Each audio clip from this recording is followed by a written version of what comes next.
Good morning, good afternoon, good evening, folks. Michael Zuber, one rental at a time, back with the amazing one and only Adrian Hernandez. How you doing?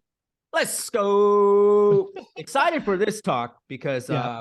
I don't think enough people talk about the details. No, I totally agree with you. You're an operator, a businessman. I'm an investor, but still there are things that I track, right? One of the things as a commission salesperson, sales leader, and second line is if you're not tracking your KPIs or your metrics, you have no idea where you're going. Just no idea. So I know you track a bunch of stuff. I'd love you to give us some tidbits on what's working, what you're tweaking, what you're changing, because real money is being spent, real time is being spent that you don't get back. So what's top of mind for Adrian here? Yeah. So, one thing that we all need to really understand is we can all go into this business, run at 100 miles an hour, get a few deals. That's easy, right? Everybody, we can all do that. But how you really scale and grow a business or grow your portfolio is by really looking at the fine-tuned numbers, the little tiny numbers that I believe a lot of people just don't pay attention to. And if you look at any big, large, successful corporation, they have weekly, if not daily meetings on where their numbers are at. How many people clicked on the link? How many of those links converted? Out of those conversions, how much was made? How much was made? How much was canceled? And they have it down to the science. So for us as real estate professionals, let's not get too complex about this. Let's keep it simple. What we need to look at are some really baseline standards, some baseline numbers, right? And the first baseline number is, where did our deals come from? What are the sources of our deals, right? If you look at the last 20 deals you did last year, where did they come from? Was it center of influence? Was it you sending mailers? Was it door knocking? And then from there, I want you to ask yourself, how many hours did you spend in that activity? Because what you can do is you can run it backwards and figure out how much you are earning per hour in that activity. And what you'll find, guys, is you'll start to do all these sources of your deals and you'll start to put times next to them. And you'll realize that what you're focusing on isn't bringing you the most money. Actually, what you're not focused on is bringing you the most money. And what you're focused on is actually bringing you the least amount of money per hour. Yeah, I like that. But I like that. I don't think enough of us take time to do it. So some practical stuff for us to implement. Number one, just sit down, write down all your deals. In the next column, write down all the sources. In the next column, write down how much time you think you spent on that, and then add up each source. And then it should only be 3 or 4. You shouldn't have that many wild sources, right? And then when you take a look at that, now you can create your business plan for next year, because you know what numbers worked and you know what numbers didn't work. Yeah. What I would tell an investor, right, if you're in my world, you have a full-time job and all that, some things that you could do or should do is obviously the first word out of my mouth is always you need to have a buy box, right? Define it, write it down, make it an email signature. I would then track how many days in a row you've looked at it. And the answer is 7. It's a 7-day a week thing, but you should track that. A lot of people don't do 7 days a week. So you track that. Next thing you need to know is how many offers have you written? And again, I'm not talking about writing offers at list price. Dude, the world's different. You need to be writing offers below list. You need to ask for seller credits, mortgage. I mean, just ask for the moon, but only write great offers. How many great offers have you written this week? And then you can track how many counters you got, because that'll tell you how close you're getting. And then how many deals did you lock up and get into inspections and all that? Again, Adrian is here as a great operator, business owner, entrepreneur. I'm here as an investor, but it's the same deal. Track your KPIs, because a lot of you aren't looking every day. Shame on you. A lot of you can't tell me what an average deal is. Shame on you.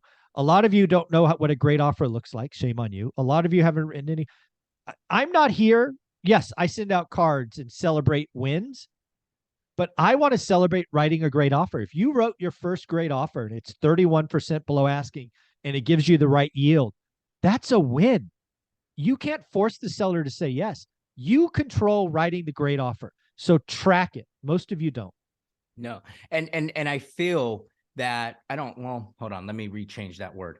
I know that a lot of us don't track it. A lot of us don't track our baseline numbers, like what you just talked about, because somewhere along the line in our mind, we have it programmed, right? that we need to focus on big picture stuff. We need to focus on the hard work. We need to focus on, running at 1,000 miles an hour. And this is from what I've seen from real estate agents, right? Yeah. And real estate investors, new wholesalers running at 1,000 miles an hour. So I heard a saying that really like stuck with me, and I think about it often. Sometimes we have to learn to slow down so we can speed up. Yes. And that slowing down is taking a look at these numbers. You guys, what Michael just went through as far as looking at your buy box, how many offers did you make? How all of those numbers, they are going to build confidence in you. And that's going to help you for your goals for next year. But I want you to think about this. If you were to get in your car and drive to Las Vegas and there was no navigation and you had no idea how to get there and you just got on the car and started driving, do you think you'll end up in Vegas, in an hour, 2 hours, 3 hours, or do you think it'll take you a couple of months to get there with no direction?